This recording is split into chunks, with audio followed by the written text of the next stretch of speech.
നമസ്കാരം. Raf talk ഫുട്ബോളിലേക്ക് എവർക്കും സ്വാഗതം. ക്രിസ്ത്യാനോ റൊണാൾഡോക്കൊപ്പമായിരുന്നു കരീം ബെൻസീമ റയൽ മാഡ്രിഡിൽ ആദ്യകാലത്തുണ്ടായിരുന്നത്. അന്ന് നമ്മൾ BBC എന്നൊക്കെ പറയാറുള്ള ആ ത്രയത്തിൽ ക്രിസ്ത്യാനോ കഴിഞ്ഞിട്ട് ബെയിലിനും ബെൻസീമക്കും ഒക്കെ സ്ഥാനമുള്ളൂ. ക്രിസ്ത്യാനോ പോയതോടുകൂടി ബെൻസീമ അവരുടെ പ്രധാനപ്പെട്ട സ്ട്രൈക്കറായി മാറുകയും ചെയ്തു.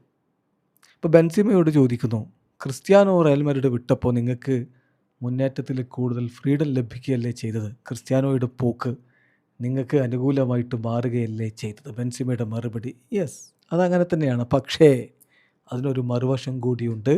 ക്രിസ്ത്യാനോ റൊണാൾഡോക്കൊപ്പം കളിക്കുക എന്നുള്ളത് വളരെ നല്ല കാര്യമായിരുന്നു. കാരണം നമുക്ക് കൃത്യമായിട്ട് അദ്ദേഹത്തിൻ്റെ നീക്കങ്ങൾ കാണാൻ പറ്റും.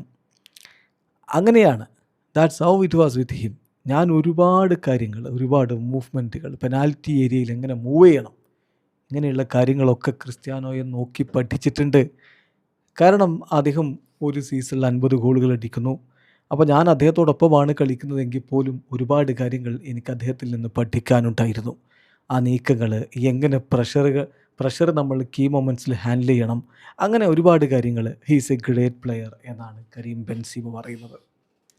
ഒരു സഹതാരം, പിന്നീട് ബാലൻഡിയോർ വിന്നറായ ഒരാളാണ് പറയുന്നത്, ക്രിസ്ത്യാനോ റൊണാൾഡോക്കൊപ്പം കളിക്കുമ്പോഴുള്ള ഏറ്റവും പ്രധാനപ്പെട്ട കാര്യം അദ്ദേഹത്തിൻ്റെ നീക്കങ്ങൾ എങ്ങനെയാണ് നമുക്ക് നോക്കിക്കണ്ട് പഠിക്കാമെന്ന്. അതാണ് ക്രിസ്ത്യാനോ റൊണാൾഡോ. ഏതെങ്കിലും ചെറിയ വളർന്നു വരുന്ന ഒരു താരം പറയുന്ന വാക്കല്ല. ഫുട്ബോൾ ലോകത്ത് പ്രധാനപ്പെട്ട നേട്ടങ്ങളൊക്കെ അച്ചീവ് ചെയ്ത ബെൻസീമ പോലും പറയുന്നു, CR7 നമ്മൾ കളിക്കുമ്പോൾ ആ നീക്കങ്ങൾ നമുക്ക് കണ്ടുപിടിക്കാം, എങ്ങനെയാണ് പ്രഷർ ഹാൻഡിൽ ചെയ്യുന്നത് നമുക്ക് കണ്ടുപിടിക്കാം. ഇങ്ങനെ ഒരുപാട് കാര്യങ്ങൾ നമുക്ക് കണ്ടുപഠിക്കാനുണ്ട്. അദ്ദേഹം ഒരു ഗ്രേറ്റ് പ്ലെയറാണ്. വീഡിയോ അവസാനിക്കുന്നു. ഫുട്ബോൾ ലോകത്തെ കൂടുതൽ വിശേഷങ്ങളുമായി റാഫ് ടോക്സിൽ എത്താം.